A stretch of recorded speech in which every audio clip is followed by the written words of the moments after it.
Good morning, y'all. I just woke up and the Honolulu Marathon is in 4 days. My flight leaves in 3 hours. I have not packed. I have no plan. I've not gotten a hotel. Let's figure this out together, shall we? All right, y'all. So after a grueling 10 minutes, we are all packed. Just one backpack, y'all. But on FaceTime with Mama right now because I wanted some insight. And Mama, do you have anything that you want to say to the people about your thoughts about how I'm approaching the Honolulu Marathon? Well, I'm very proud of your motivation and your dedication, but you are forgetting hotel reservations and you're giving your mother extreme anxiety. Well, you see here, guys, I did not forget anything. I purposefully did not reserve a hotel, and we will pray that my mama finds peace in these next 4 days.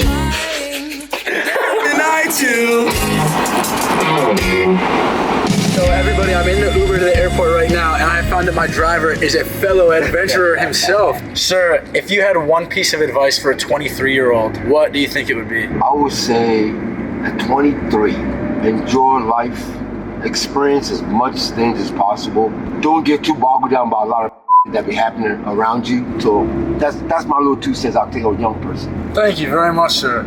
You heard the man. Go out there and do it now.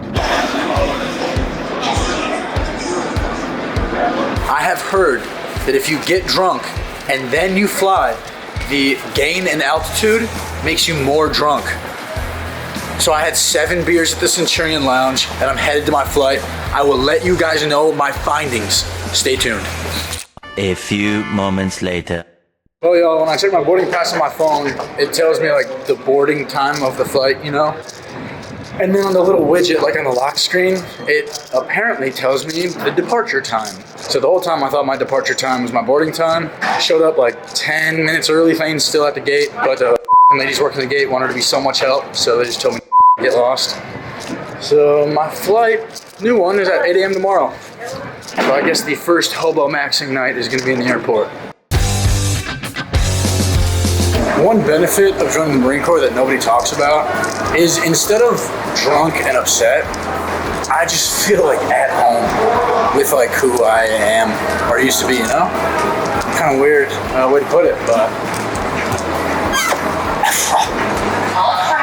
since getting out of the Marine Corps, like one of my biggest things is trying not to get so angry at little stuff anymore, just in general.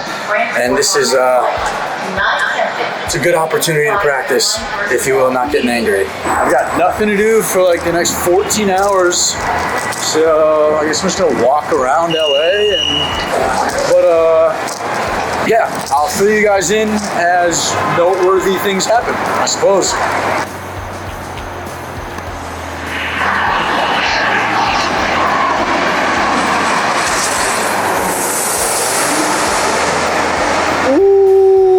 I'm too good! So it is officially morning 1 of the adventure, and unfortunately we are still in LAX. But yeah, this is where we slept.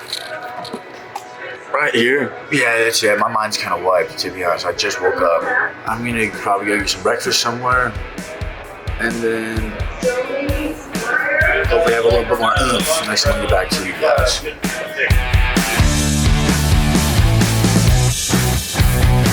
Finally landed. It's all gloomy.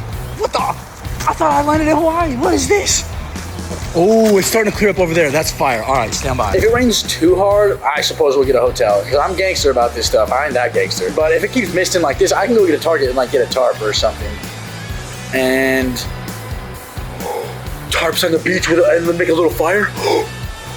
This is actually gonna be so sick.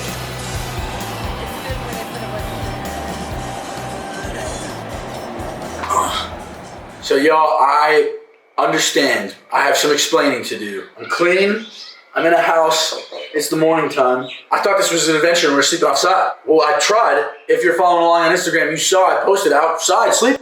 Sorry, I realize I haven't given you guys much of an update today, but I got myself a moped and I've just been bombing around the streets of Honolulu. But now I think I'm gonna sleep in this field, but these festivities are loud, bro. I need those to tone down before I get some shut-eye.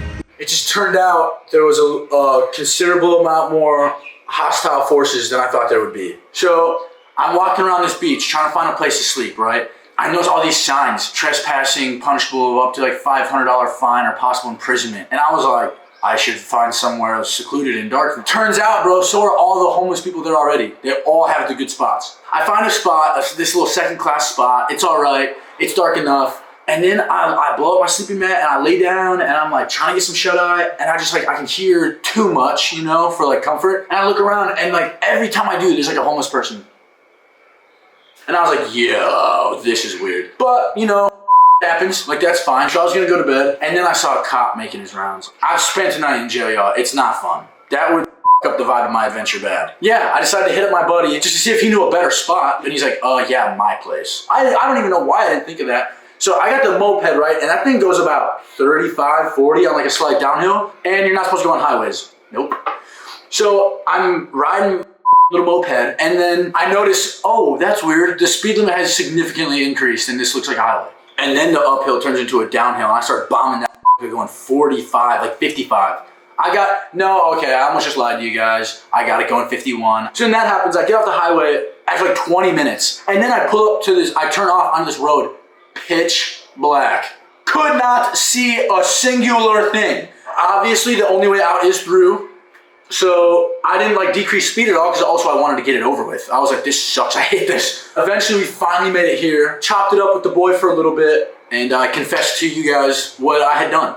So that brings us all together into the now. It's a beautiful day today in Hawaii, but I think I'm just gonna go carb acquisition, priority 1 for the day, because I'm starving, and that's not good for a couple days before a marathon probably. And then just adventure and explore and see what goes on here on the island of Oahu.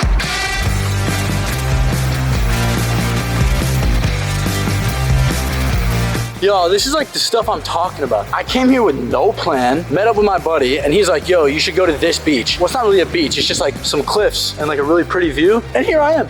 And I just ate a ham sandwich on a cliff. Of the world. So one thing I've been noticing on this trip, things can't not go your way if you just don't have a way. If you just have no plan and no way that you expect things to go or want things to go, you can't be disappointed. This is me talking to you to just vibe. They're parasailing and their parachute has a smiley face.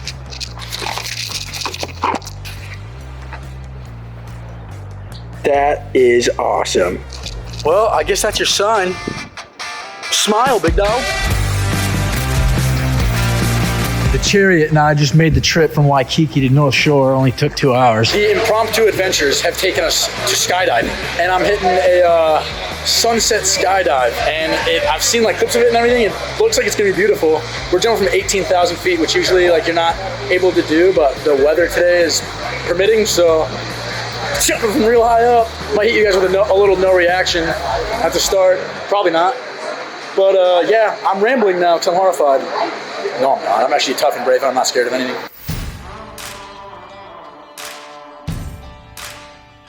I'm a chiller through and through. Chill as a cucumber, man. And in the plane, I'm being chill, cool, calm. I don't want nobody to know I'm panicked. We get up, and I'm like, yeah, we're high enough.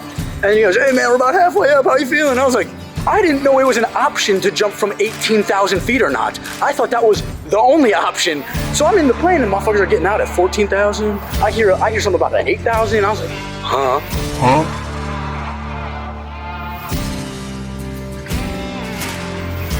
This starts doing spins in the air. And then we get the parachute out. He's like, give me a big right pull. I'm like, he's like, no, a big one. I start going again. I was like, ah. I think I said it in the video. I was like, yeah, I don't like this anymore. That was insanity. I'm like equal parts happy to have done it and happy to never do it again. And then nobody told me when they pull the parachute, you do like a little, so we died, like, for a split second, I was like, I just became detached. That was insane, y'all. It is time to whip the steed 2 hours back in increasing darkness. It's my buddy's place. I'm having steak and eggs. Very happy to be talking to you guys right now. Very happy to not be dead. And here's to having 2 feet on the ground.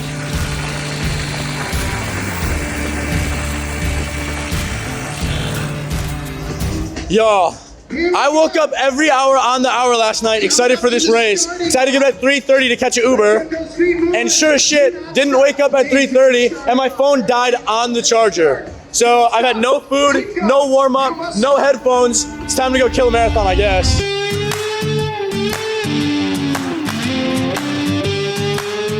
Right now, I got no music, headphones are dead. I think my buddy's power went out last night because the GoPro's about to die, headphones are dead, phone's about to die. Hopefully, at least by mile 25, I can catch a groove. That's it. Used to do it, I guess.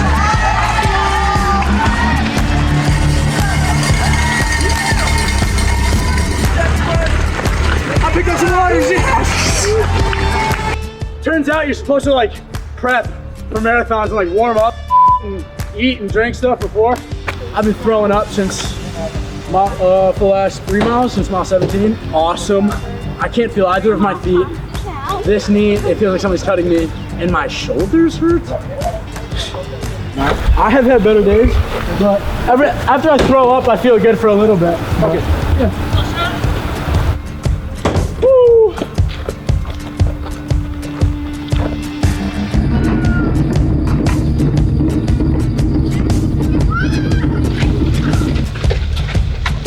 I gotta stretch this knee. Not so pro tip, warm up for marathon.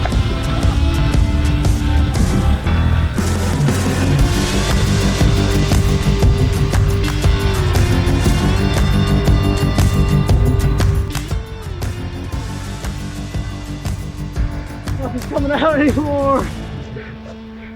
Fuck.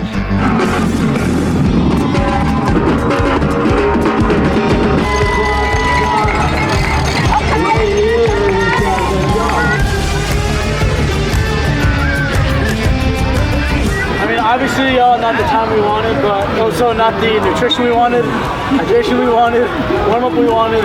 If you're following along, you guys know I don't do like this with times.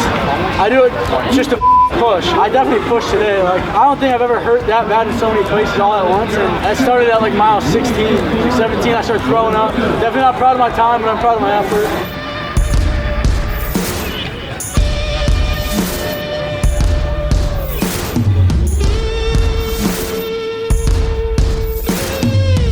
Somebody decided that they were gonna pull out of an intersection with their eyes closed, I guess.